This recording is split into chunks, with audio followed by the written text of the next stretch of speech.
Prince Alexander stood at the grand window of Thornfield Palace, watching the morning mist roll across the vast gardens that had been his childhood playground. At 38, he carried the weight of expectation that came with being heir to the throne of Avalonia, but today that weight felt heavier than ever. The source of his burden wasn't the crown he would one day wear, but the woman who now wore the queen consort's tiara. Lady Victoria Ashworth had entered their lives 7 years ago, shortly after his father, King Edmund, had lost his beloved wife, Queen Isabella. What began as friendship during the king's grief had blossomed into romance, then marriage, transforming Victoria from a duchess with questionable social standing into the most powerful woman in the kingdom, second only to the king himself. Alexander had tried to accept her. He truly had.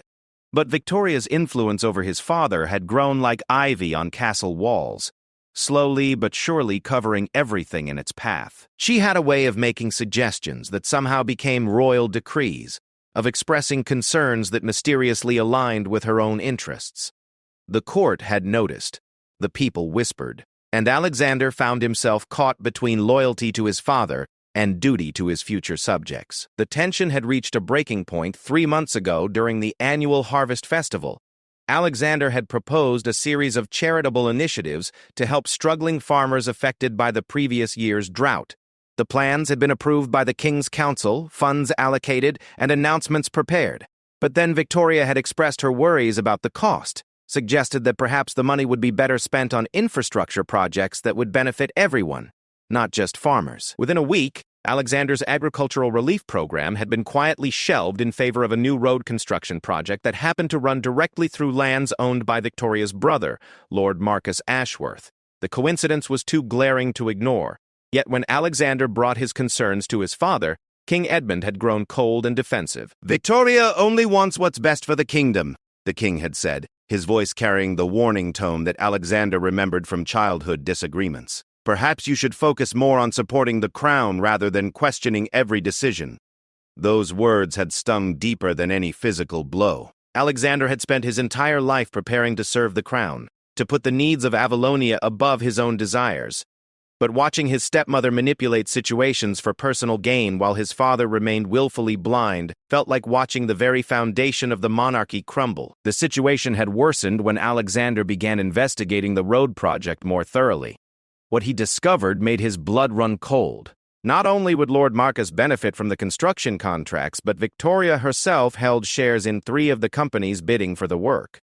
The conflict of interest was staggering. Yet she had managed to keep her involvement hidden behind a maze of shell companies and legal structures. Alexander knew he had to act, but approaching his father directly had already proven fruitless. Instead, he had begun building a quiet network of allies within the government and nobility, people who shared his concerns about Victoria's growing influence. Lord Chancellor Hertford, who had served the crown for 30 years, had been particularly receptive to Alexander's worries. "Your Highness," Hertford had said during one of their discreet meetings in the palace library, "I've served 3 monarchs, and I've never seen anything quite like this. The Queen Consort's reach extends into every aspect of governance.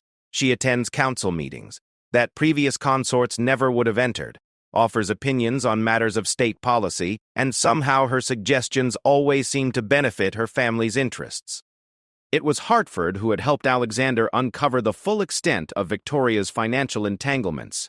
Beyond the road construction scheme, they discovered her involvement in textile import licenses that favored companies owned by her relatives, approval of mining rights on crown lands that mysteriously went to her childhood friend's consortium, and a pattern of social programs being redirected to benefit regions where the Ashworth family held significant property. The evidence was damning, but Alexander knew that presenting it to his father would be seen as a son's jealousy rather than legitimate concern for the kingdom's welfare. He needed to find another way to expose the truth without appearing to attack his stepmother directly. His opportunity came when Victoria announced her intention to establish a new charitable foundation, ostensibly to help orphan children throughout Avalonia. The proposal was met with public acclaim and royal endorsement, but Alexander's investigation revealed that the foundation's board was packed with Victoria's allies, and the initial funding came from redirecting money originally earmarked for existing children's charities that had been serving the kingdom faithfully for decades. This was the moment Alexander realized he could no longer remain silent. The children of Avalonia deserved better than to be used as pawns in Victoria's schemes. He began documenting everything, preparing a comprehensive report that would lay bare the pattern of corruption and manipulation that had infected the highest levels of government. But Victoria was no fool. She had eyes and ears throughout the palace, and Alexander's activities hadn't gone unnoticed. One evening, as he returned to his chambers after a particularly long day of research, he found a handwritten note on his desk. The message was brief but chilling. Some doors, once opened, can never be closed again. Choose your battles wisely, stepson. Alexander crushed the note in his fist, his jaw clenching with determination. Victoria might think she could intimidate him, but she had underestimated the depth of his commitment to the crown and the people it served. If she wanted a battle, he would give her one, but he would fight it on his terms, with truth as his weapon and justice as his cause. That night, Alexander made a decision that would change the course of Avalonian history. He would not merely expose Victoria's corruption, he would systematically dismantle the network of influence she had built around herself. It would be dangerous, potentially destroying his relationship with his father and splitting the royal family, but the alternative was watching the monarchy he loved be slowly corrupted from within. As dawn broke over Thornfield Palace, Prince Alexander began implementing a plan that would either save the crown or cost him everything he held dear. The Game of Thrones had begun, and there could be only one winner. The first move in Alexander's campaign came during the weekly Royal Council meeting, a gathering that had once been the exclusive domain of senior advisors and government ministers, but now regularly included Queen Consort Victoria. She sat at King Edmund's right hand, her perfectly manicured fingers occasionally touching his arm as she leaned in to whisper suggestions, her presence a constant reminder of how much had changed since Queen Isabella's time. Alexander had spent weeks preparing for this moment, carefully timing his revelation to maximize impact while minimizing the appearance of a personal attack. The agenda included discussion of the proposed Children's Charitable Foundation, and he had requested permission to present additional research on similar initiatives in neighboring kingdoms. Your Majesty, Alexander began, rising from his seat with a leather portfolio in hand, I've conducted extensive research into charitable foundations across Europe, and I believe we can learn valuable lessons from both their successes and failures.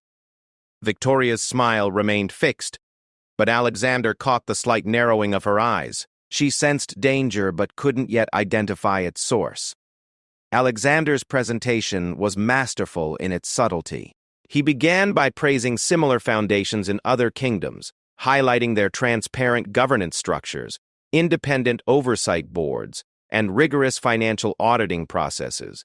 He spoke of the importance of maintaining public trust through complete accountability, and the dangers of any appearance of self-interest in charitable endeavors. In the Kingdom of Meridia, Alexander continued, clicking to his next slide, their Royal Children's Trust faced severe criticism when it was discovered that board members had personal financial interests in the suppliers chosen for foundation projects. The scandal nearly destroyed public confidence in the entire royal family's charitable work. He could see Victoria's composure beginning to crack as the implications of his words became clear.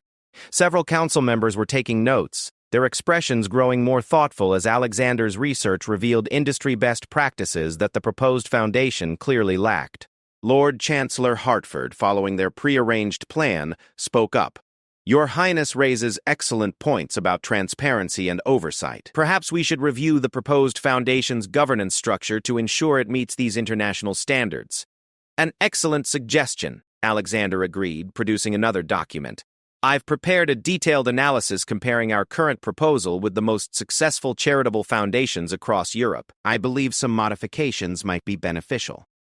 What followed was a systematic dismantling of Victoria's foundation proposal. Alexander revealed how the suggested board composition lacked independent oversight, how the funding structure could redirect money from existing successful charities, and how the administrative costs seemed unusually high compared to similar organizations. Victoria attempted to defend her proposal, but she was outmatched by Alexander's thorough preparation and the growing concern of council members who were beginning to see the potential problems. Her usual strategy of making emotional appeals about helping children fell flat when faced with hard data about organizational efficiency and transparency. Perhaps, suggested Minister of Finance Lord Pemberton, we should establish a committee to review charitable foundation best practices before proceeding with any new initiatives. King Edmund, who had remained largely silent during the discussion, finally spoke. "That seems prudent. Victoria, I know your heart is in the right place, but we must ensure any royal charitable endeavor meets the highest standards of accountability." The defeat was subtle but complete. Victoria's foundation proposal was effectively tabled, and Alexander had managed to raise serious questions about financial transparency without directly accusing his stepmother of corruption. But he knew this was only the beginning. Victoria would not take such a public setback quietly. His suspicions proved correct when, 2 days later, Alexander received an unexpected summons to his father's private study. King Edmund sat behind the massive oak desk that had served generations of Avalonian monarchs, his expression unreadable but his posture tense. "Sit down, Alexander," the king said without preamble. "We need to discuss your behavior at the council meeting." Alexander had prepared for this conversation, but facing his father's disappointment still felt like a physical blow. "I simply wanted to ensure we were following international best practices, Father." "Don't be disingenuous with me." Edmund's voice carried a sharp edge. Victoria is understandably hurt by what she perceives as a deliberate attack on her charitable intentions. She believes you're trying to undermine her position in the royal family. "Father, I have nothing but respect for the queen consort," Alexander replied carefully.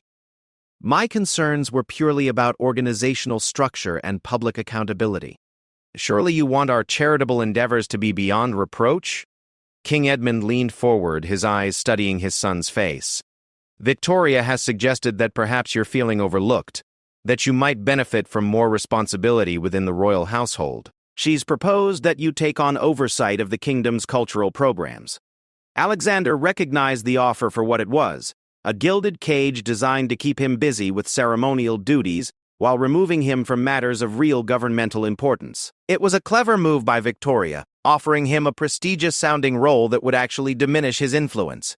"That's generous of the queen consort," Alexander said diplomatically, "but I believe I can better serve the crown by continuing my work on economic policy and social welfare programs." "This isn't a negotiation, Alexander. Victoria feels that your current activities are creating unnecessary tension within the royal family. A change of focus might be beneficial for everyone involved." This was the moment Alexander had dreaded, the point where he would have to choose between open conflict with his father and allowing Victoria to sideline him completely. But he had spent too many months documenting her corruption to back down now. "Father," Alexander said, his voice steady despite the turmoil in his chest, "may I ask you to consider why the queen consort is so concerned about my review of charitable foundation structures? If the goal is simply to help children, wouldn't transparency and accountability serve that purpose better?" King Edmund's face flushed with anger. "Are you suggesting that my wife has ulterior motives in wanting to help orphan children?" The trap had been sprung. Alexander knew that any direct accusation would be seen as a son's jealousy attacking his father's new marriage, but he also knew that backing down would mean abandoning his duty to the kingdom. "I'm suggesting," Alexander said carefully, "that all royal charitable endeavors should be structured to avoid even the appearance of impropriety. The monarchy's reputation depends on the public's trust in our integrity." "The monarchy's reputation," King Edmund repeated coldly, "depends on the royal family presenting a united front. Your behavior suggests anything but unity." Alexander felt the weight of 3 decades of love and respect for his father pressing down on him. Edmund had been a good king and a loving father, but his judgment was clouded by his affection for Victoria. The realization that his father might choose his new wife over the welfare of the kingdom was almost too painful to bear. "I serve the crown first, Father," Alexander said quietly. "Everything else, including family harmony, must come second to that duty." The silence that followed was deafening. King Edmund stared at his son for a long moment, and Alexander could see the hurt and confusion in his father's eyes. Finally, the king spoke. "You will accept the cultural oversight position, Alexander. That's not a request. And you will publicly support the royal family's charitable initiatives, including any future proposals from the queen consort. I won't have my son undermining my wife's efforts to serve the kingdom." Alexander nodded slowly, knowing that open defiance would only strengthen Victoria's position. "As you wish, Your Majesty." But as he left his father's study, Alexander's mind was already working on his next move. Victoria might have won this battle, but the war was far from over. She had made the mistake of thinking that ceremonial duties would neutralize his influence, but she had underestimated both his resourcefulness and his network of allies. The cultural oversight position would actually provide him with new opportunities to investigate government contracts and spending, particularly in the areas of public works and tourism development where some of Victoria's most questionable financial arrangements were hidden. She had inadvertently given him access to exactly the information he needed to build an unshakable case against her. As Prince Alexander returned to his chambers, he reflected on the painful realization that saving the monarchy might require destroying his relationship with his father. It was a price he was willing to pay, but he hoped it wouldn't come to that. Somehow, he had to find a way to open King Edmund's eyes to the truth without forcing him to choose between his son and his wife. The game had grown more dangerous, but Alexander was far from defeated. If anything, Victoria's overreach had provided him with new weapons in their ongoing battle for the soul of the Avolonian crown. Alexander's new role as cultural oversight director came with an unexpected benefit: access to financial records spanning the entire kingdom's arts, heritage, and tourism sectors. Within his first week, he had legitimate reasons to request budget reports, contractor agreements, and procurement documents that would have been impossible to obtain in his previous capacity. Victoria had made a crucial error in her strategy. While she believed she was marginalizing Alexander by giving him ceremonial responsibilities, she had actually provided him with the perfect cover for his investigation. Cultural programs touched every aspect of government spending, from historic preservation to public festivals, from museum acquisitions to international cultural exchanges. Working late into the evening in his new office in the palace's East Wing, Alexander began connecting dots that painted an even more troubling picture than he had initially suspected. The Ashworth family's financial tentacles reached far deeper into the kingdom's affairs than anyone had realized. His breakthrough came when examining contracts for the upcoming Avalonian Heritage Festival, an annual celebration that had grown significantly in scope and budget over the past 3 years. The event planning had been awarded to Meridian Cultural Events, a company Alexander had never heard of but whose registered address seemed familiar. A few hours of research revealed that Meridian Cultural Events was owned by a holding company, which was in turn owned by another company, which eventually traced back to Lady Sarah Ashworth, Victoria's younger sister. More concerning was the discovery that the festival's catering contracts, security services, and even the temporary structures had all been awarded to companies within the same network. The Heritage Festival wasn't just a cultural celebration. It was a massive money-laundering operation funneling royal funds directly into the Ashworth family coffers. Alexander estimated that over the past 3 years, nearly £2 million of taxpayer money had been diverted through this single scheme. But Alexander knew that exposing this corruption would require more than financial documents. He needed witnesses, preferably from within Victoria's own circle, who could testify to her direct involvement in these arrangements. This meant taking enormous personal risks to gather intelligence from people who had every reason to protect the Queen Consort. His opportunity came through Lady Margaret Fairfield, Victoria's childhood friend and frequent palace visitor. Margaret had always been friendly toward Alexander, and he suspected she might not be entirely comfortable with some of Victoria's more questionable activities. During a chance encounter at a diplomatic reception, Alexander decided to test his theory. "Lady Margaret," he said, approaching her near the refreshment table, "I hope you'll forgive a rather mundane question, but I'm reviewing cultural event planning procedures, and I understand you've been involved in organizing several recent palace functions?" Margaret's expression became guarded, but she nodded. "I've helped Victoria with various social events." "Yes." "Is there some problem?" "Not at all," Alexander assured her. "I'm simply trying to understand how we select vendors and contractors. The Heritage Festival, for instance, has grown tremendously in recent years. Victoria must have worked very hard to find such capable organizers." He watched Margaret's face carefully as he spoke, noting the slight tightening around her eyes when he mentioned the Heritage Festival. There was discomfort there, possibly guilt or fear.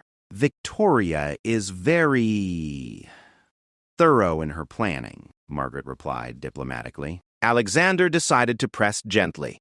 "I imagine she has strong opinions about which companies to work with. Personal recommendations can be so valuable in ensuring quality service." Margaret glanced around nervously. clearly uncomfortable with the direction of the conversation. "Your Highness, I really shouldn't discuss the details of Victoria's planning processes. Perhaps you should speak with her directly about vendor selection." The response told Alexander everything he needed to know. Margaret was aware of the impropriety, but was either too scared or too complicit to speak openly about it. However, her discomfort suggested she might be vulnerable to the right kind of pressure. Alexander's next move was risky, but necessary. He arranged for Lord Chancellor Hertford to quietly investigate Margaret's own financial situation, suspecting that her loyalty to Victoria might be motivated by more than friendship. What they discovered was both tragic and useful. Margaret's late husband had left her with substantial debts, and she had been receiving regular consulting fees from companies connected to Victoria's network. Margaret wasn't just a friend helping with party planning. She was a paid facilitator in Victoria's corruption schemes. Trapped by her financial desperation and fear of exposure, Alexander realized he could offer her something Victoria couldn't: redemption and protection in exchange for cooperation. The meeting was arranged through an intermediary, a mutual acquaintance who could provide Margaret with plausible cover for visiting Alexander's office. When she arrived, her hands were visibly trembling, and Alexander felt a pang of sympathy for a woman caught in circumstances beyond her control. "Lady Margaret, please sit down," Alexander said gently. "I want you to know that this conversation is entirely confidential, and nothing you say here will be used to harm you personally." Margaret remained silent, but tears began forming in her eyes. Alexander continued carefully. "I believe you're a fundamentally decent person who has been placed in an impossible situation. I also believe you want to do what's right for the kingdom, even if that's become complicated by other considerations." "I don't know what you mean," Margaret whispered, but her voice lacked conviction. Alexander leaned forward. "Margaret, I know about the consulting fees. I know about your husband's debts and the financial pressure you've been under. I also know that you've been helping to facilitate contracts and arrangements that ultimately benefit Victoria's family. None of this makes you a bad person, but it does put you in a dangerous position." Margaret broke down completely, sobbing into her hands. "I never wanted to be involved in any of this. When James died and left me with nothing, Victoria offered to help. At first, it seemed legitimate, planning events, making introductions, helping with social arrangements. But then the amounts got larger and the requests became more specific about which companies to recommend. "Tell me about those requests," Alexander said softly. Through her tears, Margaret revealed the extent of Victoria's operation. The Queen Consort maintained detailed lists of family-connected businesses for different types of services. Margaret's job was to ensure these companies received consideration for royal contracts, often by providing inside information about bidding processes or by influencing the evaluation criteria. "She made it seem like I was helping deserving businesses owned by friends and family," Margaret explained. "But when I started asking questions about whether this was appropriate, Victoria reminded me how dependent I was on her generosity. She suggested that if I was uncomfortable with our arrangement, perhaps it would be better if our friendship ended entirely." The threat was clear: continue facilitating the corruption or lose the income that kept Margaret from bankruptcy. Victoria had created a network of compromised allies, people bound to her not by loyalty but by financial desperation and fear. Alexander spent 2 hours with Margaret, documenting names, dates, amounts, and specific instructions she had received from Victoria. By the end of their conversation, he had enough evidence to prove systematic corruption at the highest levels of the royal household. But he also realized that Margaret wasn't the only person trapped in Victoria's web. If the Queen Consort could compromise a respected member of the nobility through financial pressure, how many others were similarly controlled?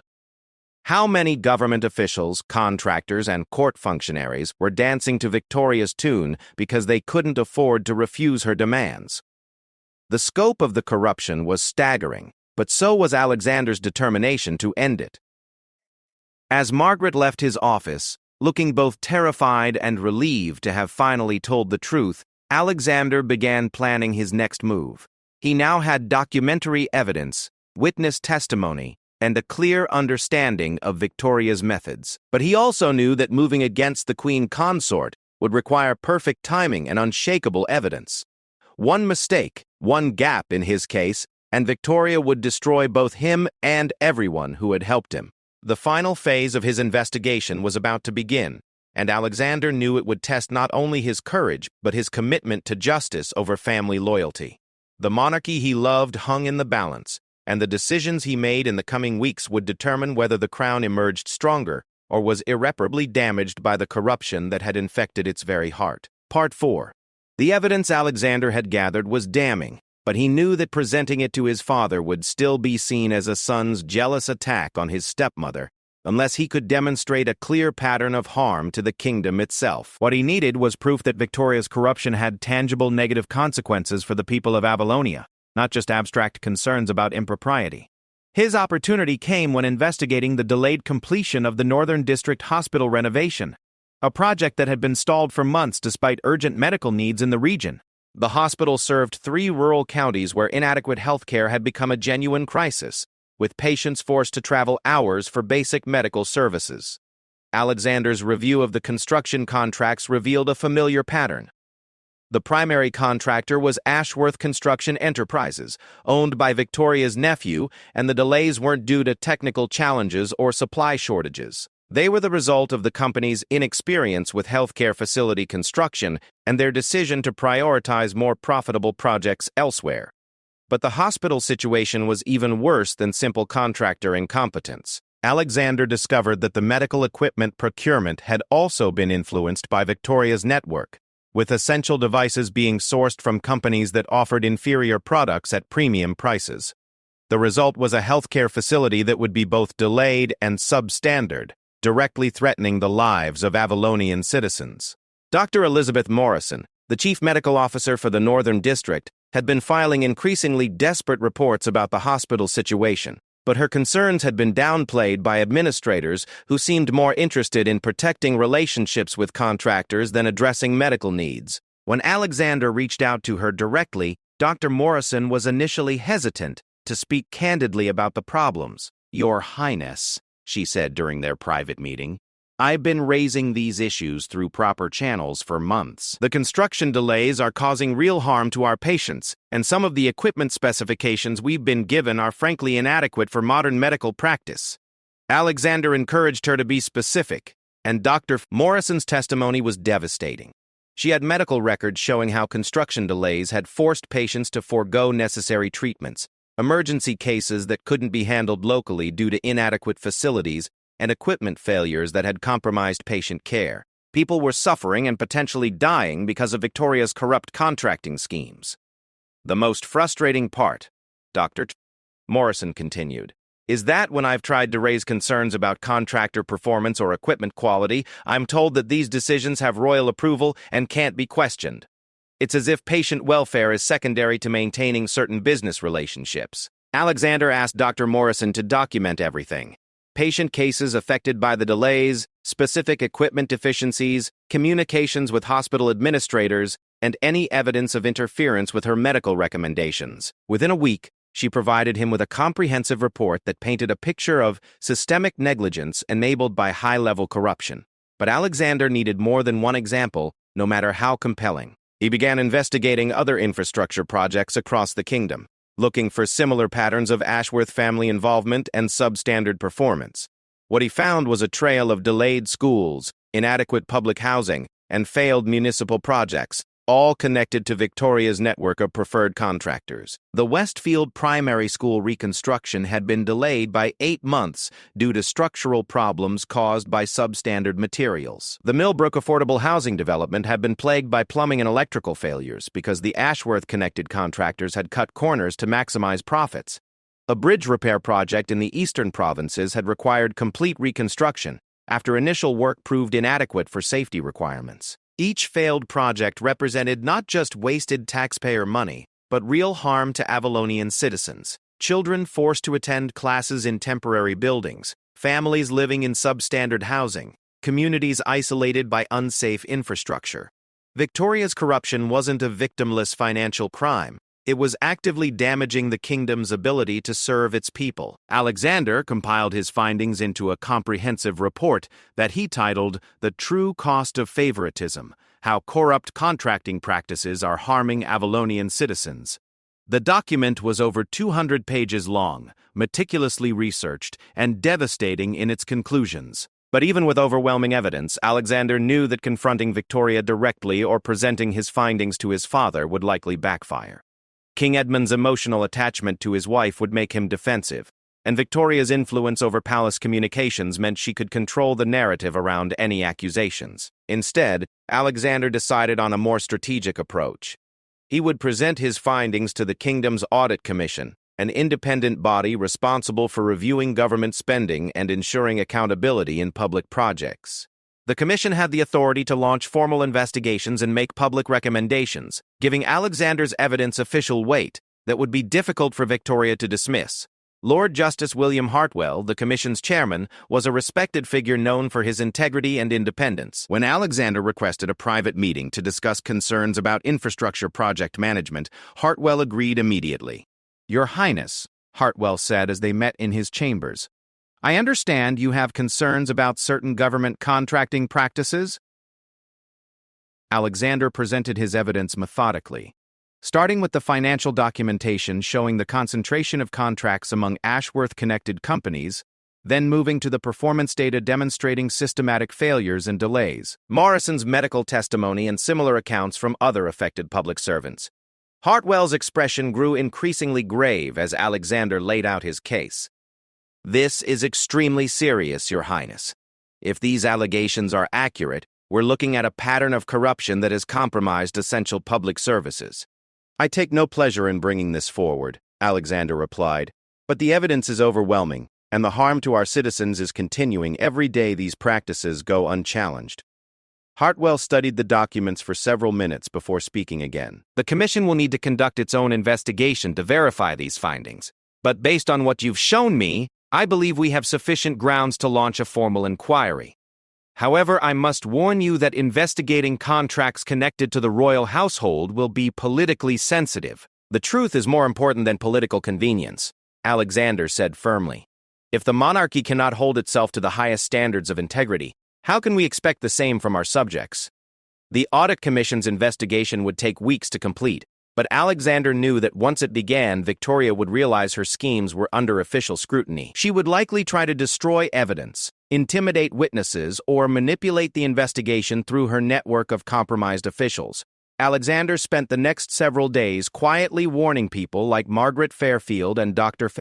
Morrison about the coming investigation, advising them to preserve any relevant documents and be prepared to testify truthfully about their experiences. He also worked with Lord Chancellor Hertford to identify and protect other potential witnesses who might face retaliation. The calm before the storm was eerily quiet. Victoria continued her normal routine of court functions and charitable appearances, apparently unaware that her entire network of corruption was being systematically examined by investigators. King Edmund remained focused on his official duties, still believing that his wife's intentions were pure and that any criticism of her was motivated by personal jealousy. Alexander found himself in the strange position of hoping the investigation would move quickly before Victoria realized the danger and took steps to protect herself. Every day that passed gave her more opportunity to destroy evidence or silence witnesses. But he also knew that rushing the process could compromise the integrity of the findings and give Victoria grounds to dismiss the entire investigation as politically motivated. As he waited for the Audit Commission to complete its work, Alexander reflected on how the situation had evolved, from his initial concerns about a charitable foundation to a comprehensive investigation of systematic corruption affecting essential public services. Victoria's greed and overconfidence had led her to expand her schemes beyond what could be hidden or explained away. The final confrontation was approaching, and Alexander knew it would test not only his evidence but his relationship with his father, his position in the royal family, and ultimately the future of the Avalonian monarchy itself. Everything he had worked for, everything he believed in, would be decided by how the kingdom responded to the truth about Victoria's corruption. The game was nearly over, but the most dangerous moves were yet to come. Part 5. The Audit Commission's preliminary findings reached Alexander 3 weeks after their investigation began, delivered discreetly by Lord Justice Hartwell during what appeared to be a routine palace visit. The report was even more damaging than Alexander had hoped. revealing not only the specific corruption schemes he had uncovered but additional irregularities the Commission's forensic accountants had discovered. "Your Highness," Hartwell said as they walked through the palace gardens, speaking in low tones to avoid potential eavesdropping. "Our investigation has substantiated every allegation in your original report, and we've uncovered several additional concerns. The pattern of favoritism toward Ashworth-connected companies is undeniable, as is the substandard performance and inflated costs associated with these contracts. The Commission had traced over £15 million in questionable spending over the past 4 years, representing dozens of projects where proper competitive bidding had been circumvented or manipulated. More significantly, they had identified at least 6 cases where public safety had been compromised by inferior work or delayed completions. We've also found evidence of intimidation tactics used against government employees who raised concerns about these contracts," Hartwell continued. "Several department heads have provided testimony about pressure they received to approve specific vendors or overlook performance deficiencies." Alexander felt a mixture of vindication and dread. The evidence was overwhelming, but he knew that Victoria wouldn't surrender quietly. She had too much to lose and too many resources at her disposal to accept defeat gracefully. His concerns proved justified when, 2 days later, King Edmund summoned him for another private meeting. This time, Victoria was present, sitting beside the king with an expression of wounded dignity that Alexander recognized as one of her most effective manipulative tools. "Alexander," King Edmund began, his voice heavy with disappointment, "Victoria has brought some very serious concerns to my attention. She believes you've been conducting a deliberate campaign to undermine her position in the royal family, going so far as to make false accusations to government investigators." Alexander had prepared for this moment, but facing both his father and stepmother together was more challenging than he had anticipated. Victoria had clearly decided that her best defense was to frame the investigation as a personal attack motivated by jealousy and ambition. "Father," Alexander replied carefully, "I have provided factual information to the appropriate authorities about concerns regarding government contracting practices. The investigation has been conducted by independent professionals using standard auditing procedures." Victoria spoke for the first time, her voice carefully modulated to convey both hurt and righteous indignation. "Alexander, I know we've had our differences, but I never imagined you would resort to spreading malicious rumors about your own family. The work I've done to support charitable causes and cultural programs has been motivated entirely by service to the kingdom. Then you should welcome an independent investigation that will clear your name." Alexander responded, meeting her gaze directly. King Edmund intervened before Victoria could reply. "The problem, Alexander, is that your actions have created a scandal that threatens the monarchy itself. Regardless of your intentions, the public perception of this investigation will damage the crown's reputation and undermine public confidence in the royal family." This was the argument Alexander had feared most because it contained a grain of truth. Exposing corruption within the royal household would indeed create negative publicity and potentially damage public trust in the monarchy, but allowing the corruption to continue would cause far greater long-term harm. "Father," Alexander said, choosing his words carefully, "the monarchy's reputation depends on its integrity. If we tolerate corruption in the name of avoiding scandal, we become complicit in the very behavior that truly threatens public confidence in our institution." Victoria's mask slipped for just a moment, and Alexander caught a flash of cold anger before she recovered her composure. "I find it deeply hurtful that you would characterize my efforts to serve the kingdom as corruption. The contracts and arrangements you're questioning were all handled through proper government channels with appropriate oversight." Alexander realized this was his moment to present the evidence that would make denial impossible. From his briefcase, he withdrew copies of the Audit Commission's financial analysis, Dr. Morrison's medical testimony, and Margaret Fairfield's signed statement detailing her role in facilitating improper contractor selections. "Victoria," he said, his voice steady but firm, "the investigation has documented systematic favoritism toward companies owned by your relatives, resulting in substandard work, cost overruns, and delayed completion of essential public projects. Citizens have been harmed by these practices." He placed the documents on his father's desk. "Morrison can testify about patients who have suffered because of delays in hospital construction. The Commission has identified safety deficiencies in public buildings that put school children at risk. This isn't about family politics or personal ambition. It's about protecting the people we serve. King Edmund began reading the documents, his expression growing increasingly troubled as he reviewed the evidence. Victoria attempted to maintain her composure, but Alexander could see the desperation beginning to show in her eyes.